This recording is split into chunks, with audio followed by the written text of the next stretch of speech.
গুপ্ত বলে, আপনাকে গুপ্ত বলে, আপনার কেমন লাগবে বলেন? বছরের পর বছর দেশবাসী কিছু মানুষের ছায়াও দেবে, সেই মানুষ যদি আমাকে বলে আমি গুপ্ত না সূত্র, আপনি বলতেই পারেন আমি গুপ্ত ছিলাম কারাগারে দফায় দফায়, আপনি যদি ওইটাকে গুপ্ত বলেন তাইলে আমি অবশ্যই গুপ্ত। আমি এদেশের মানুষকে বিপদের মুখে ফেলে দিয়ে আমি পালিয়ে যাইনি, আমি ইচ্ছা করলে পালিয়ে যেতে পারতাম। আমি শুধু না, আমার সহকর্মীরা পালিয়ে যায়নি, নিশ্চিত মৃত্যু জেনে আমাদের সহকর্মীরা সাহস করে বাংলাদেশে ফিরে এসেছে। এই এলাকায় ইবনে সিনা হাসপাতাল আছে, ডায়াগনস্টিক সেন্টার আছে, এর প্রাণ পুরুষ ছিলেন মীর কাসেম আলী। সেই সময়টা তিনি ছিলেন আমেরিকায়, যিনি বাংলাদেশের অর্থনীতিকে পাল্টে দিতে চেয়েছিলেন, যিনি এদেশের যুবকদেরকে কাজ দিয়ে উদ্দীপ্ত করেছিলেন। তাকে তার বন্ধুরা বলেছিল don't come back to Bangladesh, তিনি বলেছেন ওয়াই?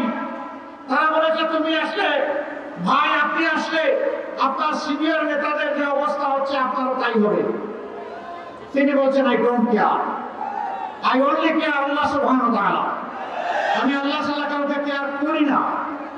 আমি আসবো, আমার বিরুদ্ধে মামলা হবে, আদালতে জানাবো, স্পষ্টভাবে চিৎকার দিয়ে বলবো আমি টোটালি নিষ্পাপ নিরপরাধ।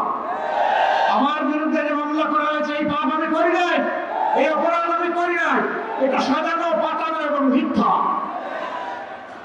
এরপরে আমার যদি ফাঁসি হয়, ফাঁসি হবে, আমি আল্লাহর দরবারে শহীদ হয়ে কবুল হয়ে যাব। প্রিয় এলাকাবাসী, তিনি যতদিন ছিলেন আপনাদের আপনজন ছিলেন। বাংলাদেশের স্বাস্থ্য ক্ষেত্রে পথ প্রদর্শক, রাস্তা দেখিয়েছে বাংলাদেশকে। বহু হাসপাতাল আছে মানুষ যায় না, আর এই হাসপাতাল আছে লোক ধারণের, মানে তিল ধারণের ঠাই নাই, ঠাই নাই। কেন? এখানে মানুষ এসে একটু মর্যাদা পায়, একটু ভালোবাসা পায়। বাংলাদেশ জামাতে ইসলামী যদি আল্লাহর মেহেরবানিতে দেশ সেবার সুযোগ পায় 11 দলকে সাথে নিয়ে, তেমনই একটি মানবিক বাংলাদেশ আমরা উপহার দেবো ইনশাআল্লাহ।